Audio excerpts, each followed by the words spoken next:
Iran's supreme leader Ayatollah Ali Khamenei on Saturday said the U.S. must and will leave the region, as the country remains engaged in talks with Washington over its rapidly expanding nuclear program.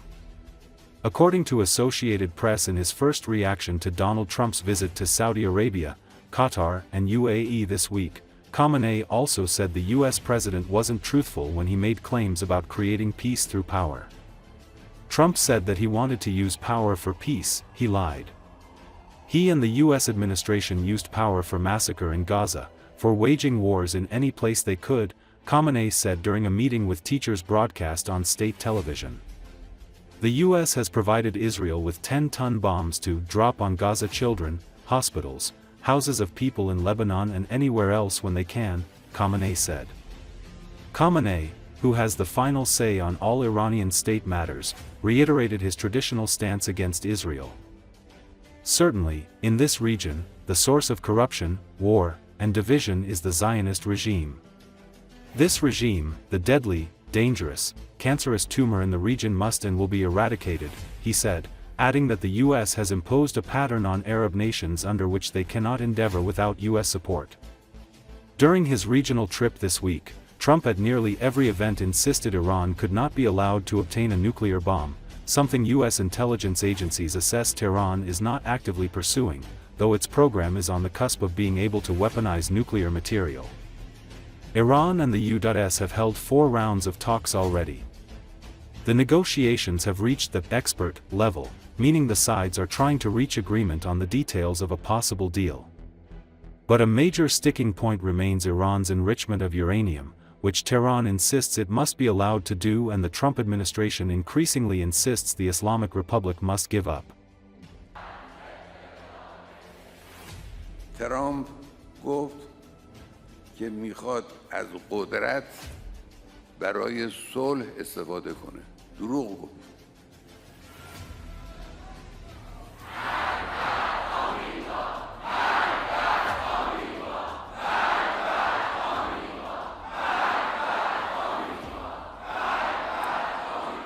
ایشون و مسئولان آمریکایی، دولت‌های آمریکا از قدرت استفاده کردن برای قتل عام غزه، برای جنگ افروزی در هر جایی که بتوانند، برای حمایت کردن از مزدوران خودشون.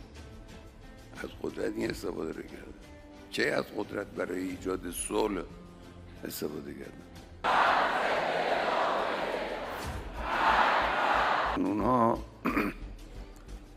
از قدرت استفاده کردن برای اینکه بمب‌های 10 تنی رو بدن به رژیم صهیونی، بریزه رو سر کودکان غزه، بیمارستان‌ها، خانه‌های مردم در لبنان و در هر جا که بتوان.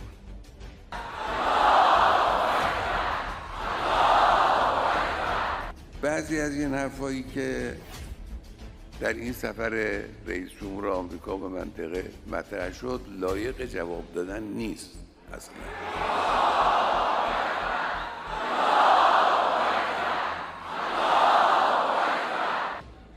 اینقدر سطح حرف پایینه که مایه سرفکندگی گوینده حرف و مایه سرفکندگی ملت آمریکاست. اونا رو کار نداره.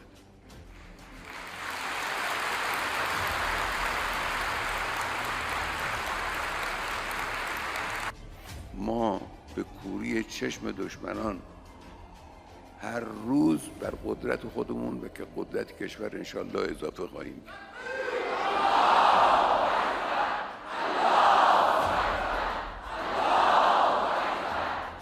گفت اگر آمریکا نباشه اینا 10 روز نمیتوانن خودشون رو نگه دارن. آمریکا اینا رو نگه می‌داره.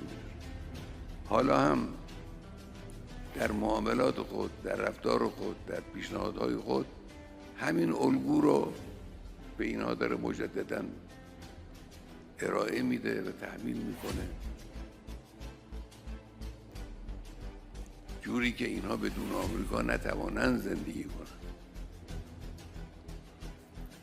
مطمئناً این الگو شکست خورده است. به همت ملت‌های منطقه آمریکا از این منطقه باید برود و خواهد رفت.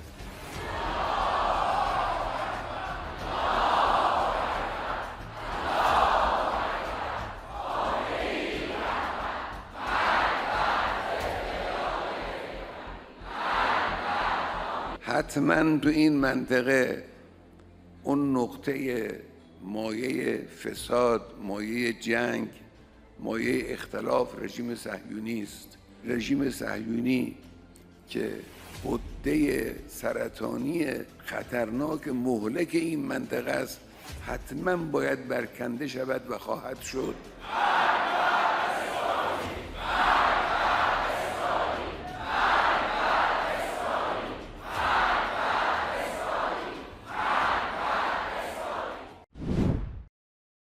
Ukrainian Defense Minister Rustem Umerov said Friday that Ukraine and Russia had discussed a ceasefire, but he called for a meeting between the country's leaders. According to Associated Press, he also mentioned that Ukraine's first priority was ensuring a prisoner swap and said that 1,000 prisoners would be exchanged. According to the heads of both delegations, it would be their biggest such swap.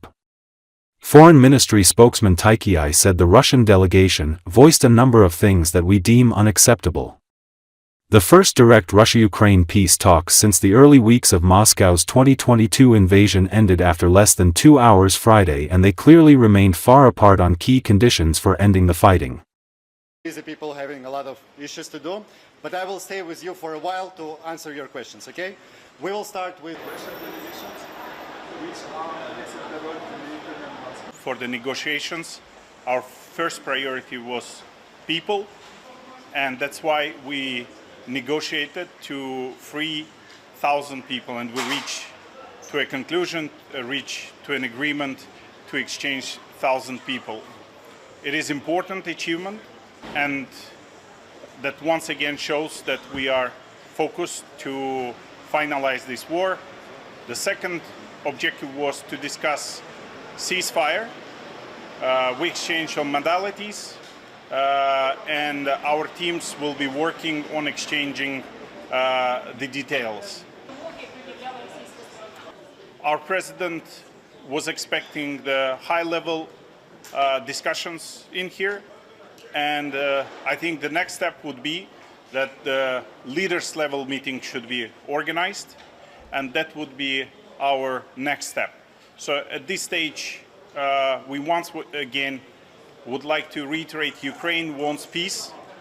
Ukraine is focused to people, and we're able and capable to continue fight, but at the end of the day, we need to finalize this war. The Russian delegation has voiced a number of things which we deem unacceptable.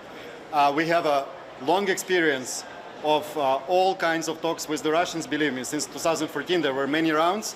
So I would say that the Ukrainian delegation knows well how to handle all of the things that might be voiced from that side. And the Ukrainian delegation handled it in a calm manner, basically outlining our principal position and still staying with our line.